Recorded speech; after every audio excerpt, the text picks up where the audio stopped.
I have never listened to Beartooth, so I'll give you a second to process that.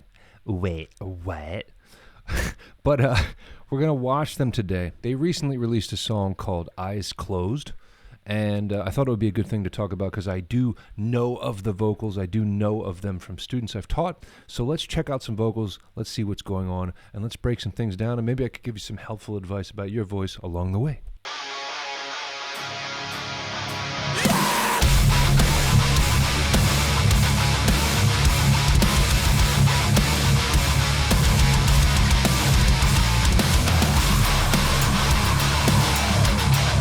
Love the scream in the background.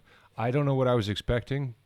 Maybe this is what I was expecting, but I dig it. I like it. I wasn't expecting that though. Like a half-naked singer running. I guess it's not a staircase, but yeah. Okay, continue. Everybody, shut up. Here we go. Is there anything to say? Just take me straight to heaven, to know I've been forgiven. No, 'cause I'm running out of ways. Okay, so now I'm starting to remember. Let's not pause on that part. I'm starting to remember a little bit. I used to have younger students that were listening to Beartooth, and it was a little bit of the higher voiced, almost kind of California sound that I was remembering from when I was younger, because there's a lot of enunciation, a bright kind of forward placement, and and kind of a cry throughout a lot of things. Back in my day, we had kind of like emo type music that had kind of that sound, and this kind of harkened back to it. So I remember working with students with it, but we'll continue so I can get into some vocal stuff, and I dig it so far. All together, it's the wrong mistake and the last forever. You know. And there was a sign of, again, people are going to get pissed if I instantly bring this stuff up, but I am a professional musician. I heard the auto-tune right there. That's kind of weird that they didn't fix that.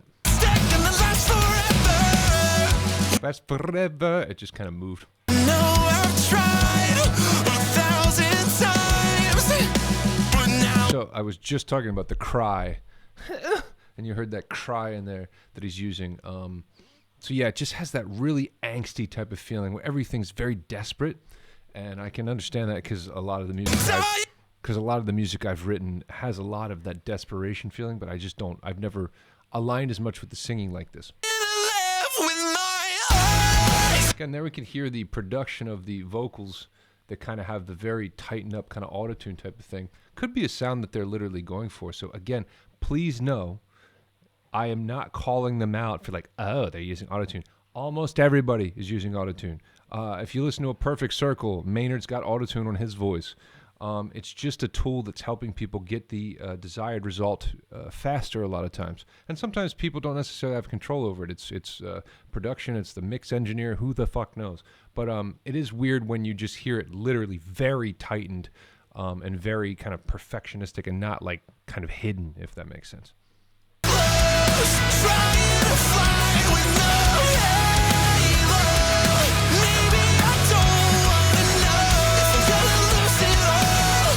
I'm gonna lose it all with my eyes closed. So let's check out where he's singing for some of this.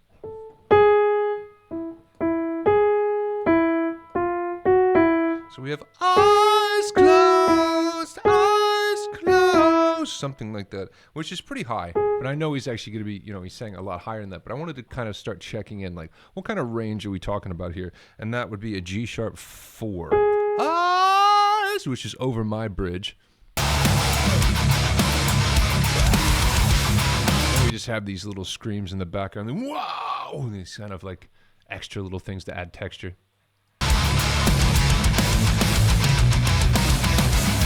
Am I gonna hit rewind?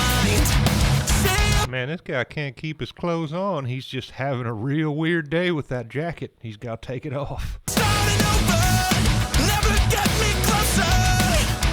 No, 'cause I'm. So, okay, what can we start getting into right here? What can we start talking about vocally that might add some educational value to this video and add some educational value so that you might know how to go about something like this. Because a lot of people like this, I mean, this guy's singing high, he's singing powerfully, he's singing belted, he's expressive, he sounds like he means what he says, and then we have screams and things throughout. And that can be really hard to achieve.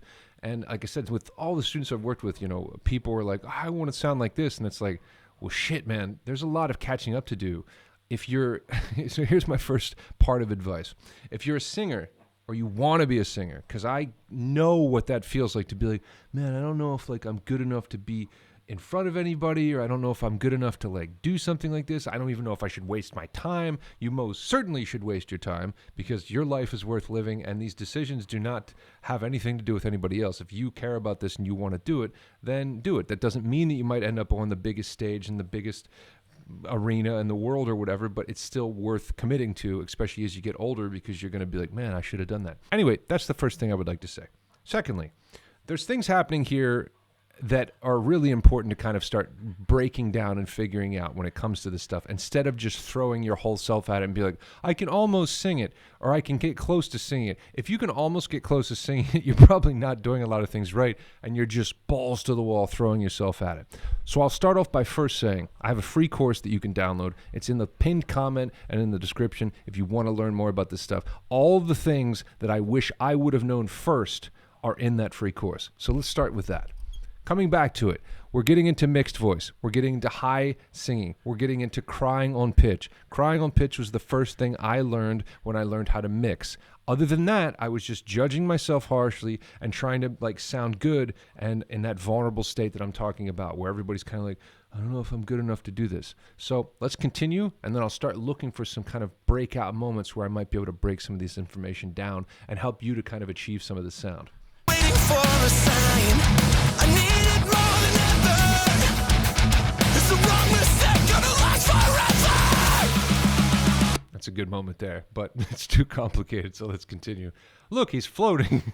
But now I'm tired to live with my eyes. See, now that time, that was very auto-tuned and kind of robotic, and it sounded like they did it on purpose. So if you've already tuned out because you're like, oh my God, he's making fun of me or whatever. No, I was not. My last song that I did, and then I released with my friend Ben Anderson from the band Nothing More. I put autotune on the demo because I kind of liked it. It was an electronic song, and then I ended up liking the sound of it, and I stuck with that for the original song. I was like, I love the way this kind of tightens it up and sounds. It sounds kind of robotic. So let's go back a second. I want to hear that vocal there. But now I'm tired to live with my eyes closed. So I'm dying to live with my eyes closed, something like that. And he's still back up there. Dying to live with my eyes closed. So we have something like that, but we have more power. We have it more forward, but whatever. It's morning here. I'm not going to go full balls to the wall. So how the fuck can we even start learning how to go about that? What if your bridge is like mine, where it ends right here? What happens then? Well, first of all, we need to look up some stuff about mixed voice, and we have to start to understand how the hell do we get over a passaggio? How do we get over a bridge? How do we sing on our bridge? I'm going to take you through an exercise I just learned kind of this week, and I was working with students with, and they were getting mixed voice sounds in the same day. So if you're somebody that's like, oh man, I wonder how they do this mixed voice stuff or whatever, and you're really searching for the perfect video, the perfect scale, the perfect advice, this might get you there in one day. Now, that does not mean you're going to start singing in mixed voice, because singing and words and everything screws things up. It's very difficult. But getting to mixed voice, that's another story. Making mixed voice sounds. So what I want you to do is try this. We're going to do a sigh. I'm going to go like this, and I want you to notice the feeling in here. We're going to be noticing an open feeling throughout this whole mechanism here. And then I want you to start pushing it farther up into your head.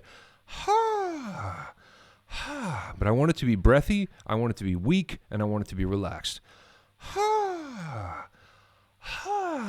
Just like that. Now, we're going to start kind of looking for this nasal kind of sound to try to find connection. So it's going to start to sound like this. Now what's happening when I'm bringing that in there, almost like a UNG, French UNG, is that I'm actually starting to get chord closure and connection by integrating this little bit of compression that's coming from that nasal kind of squeeze right there near the uvula, your nasal pharynx, right back in there, like this. So do the same thing. Notice the openness. So we're already halfway there, right? So that's giving us a little bit of connection. Now I'm literally going to start trying to cry into that sound. I'm going to take that space that you start to feel, that nasal kind of space, and I'm going to start tightening that and kind of manipulating that so that it's a little bit stronger by crying into the sound.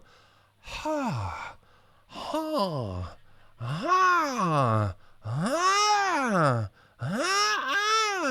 ha. So now let's back up and hear him do the start of this chorus.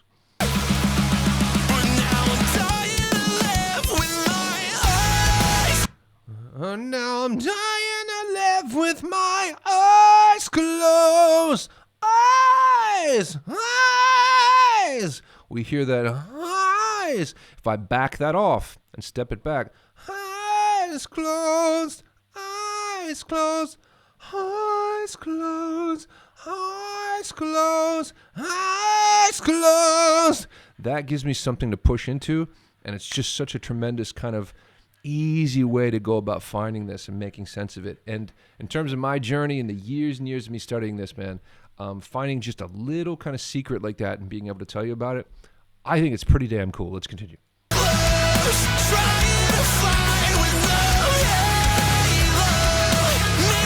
Trying to fight with no halo. I think that's what he said. Same thing here. Let's take some of that sound and start putting the mouth into it because he's moving his mouth a lot and he's very expressive. With my eyes closed, eyes closed, eyes closed. Is me not doing much, which is what I would typically do in my voice. Eyes closed. If you can grab a hold up here, and you really get that cry in there, then you're free up to move this around and enunciate as you need to. Eyes closed! Like this, and then we can kind of get some of those words in there into more of an expressive way. Just remember that as you approach your bridge, you're more able to use these muscles. Eyes closed! But the second you get up to that bridge and you start to go over it, this becomes absolutely useless. It becomes almost like a ventriloquist puppet. And then we have to open and close to accommodate, and we can move around and manipulate. But anytime we bring tension back through the face like this and start using these muscles, they're trying to integrate into the voice, and everything gets screwed up. Eyes! Eyes! Like this. And that's no good.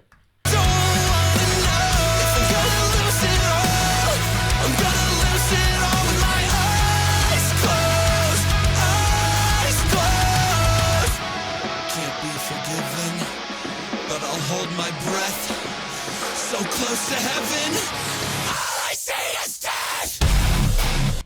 Interesting scream. I was not expecting that, but they processed it again, so it's kind of, it doesn't have the raw feeling. It became kind of more of a musical type of sound. So close to heaven, all I see is death. So that was like 2 or 3 voices, and it's probably up about a high C.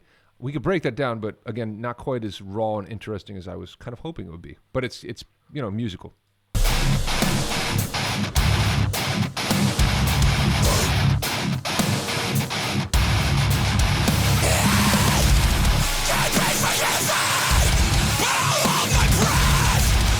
Well, I can't get into this too much this morning, but I started breaking down how to get into these screams and stuff. On plenty of videos, and then here recently I did one where I did it like this. If you want to get into screaming like this, usually it's good and it's advantageous to start learning how to do false chord or something like that first, or vocal fry. So let's take it like this. I want you to try something with me. I want you to think about clearing your throat. Like that. When you clear your throat, we're typically using something like false chord or a little bit of vocal fry. So as I quietly do that, in a controlled manner with my mouth closed, I'm kind of protecting my voice. I'm not going too heavy, and I'm not just trying to express angry feelings. I'm just kind of doing that. As you make those sounds, and you try to slow that down in slow motion, I want you to slowly open the mouth, and then I want you, if you don't know about your support, like I said, I have a free course. You got to learn about it. I want you to start pushing down into the diaphragm and try to put up some more pressure, some more support up underneath of that.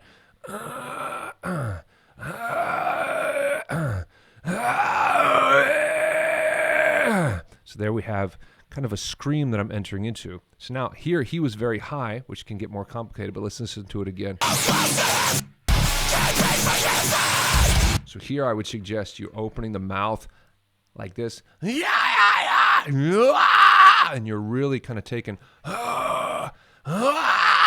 the shape of your mouth and the shape of your vocal tract is really what's going to dictate the high intensity, the brightness of your scream, or the low kind of growl, and this kind of thing. So that's kind of a cool little way to go about this.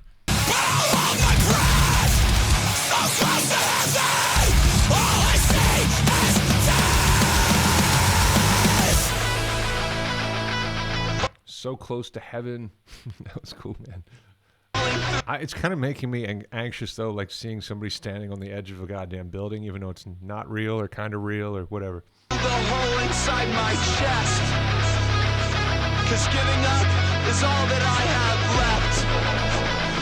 Thought hiding from myself was for the best, but now I'm dying alone with my eyes closed. Oh, that was cool, man. With my eyes. So that's up to a B for my eyes closed. I'll give you another really quick piece of advice.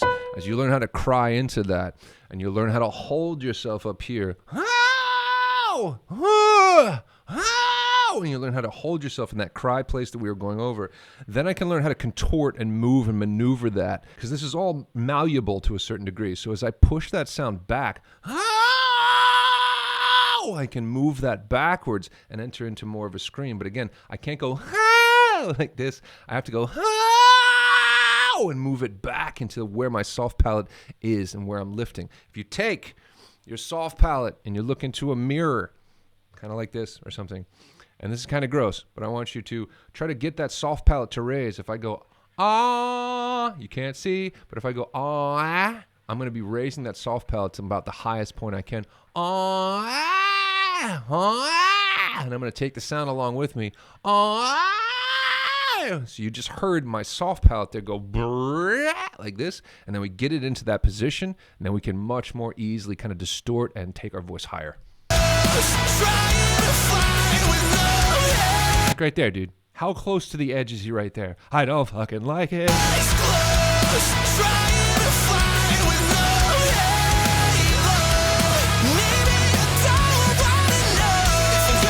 That was really cool too. Maybe you don't wanna know. So that was up to a C sharp 5. Don't wanna know.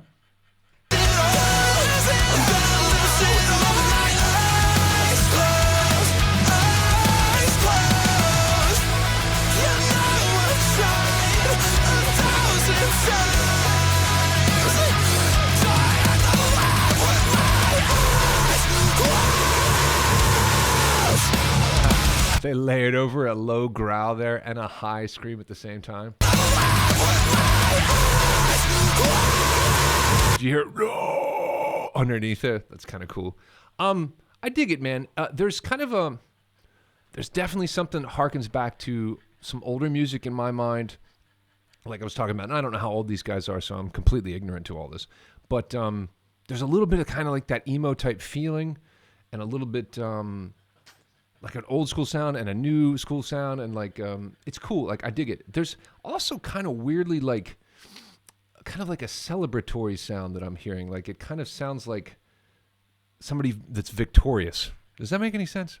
Anyway, so thanks guys for watching this with me. I hope I've given you some pieces of advice that might help you with your voice. Like I said, I have a course that you can download. Check it out. This is my first exposure to Beartooth. And I like it, man. I probably should listen to some more of his vocals from back in the day, because I read that people thought this was too processed, and probably, everybody's got an opinion about everything, right? But I definitely think it's pretty cool, and the songs are easily enjoyed. Back to like things like Blink-182 and stuff like that. There's a little bit of that kind of pop sensibility in there that makes it just easy to sing along to and kind of enjoyable. It's not just straight emotional like heavy and dark. It's actually got kind of an uplifting feeling. So thanks, guys. I'll see you soon.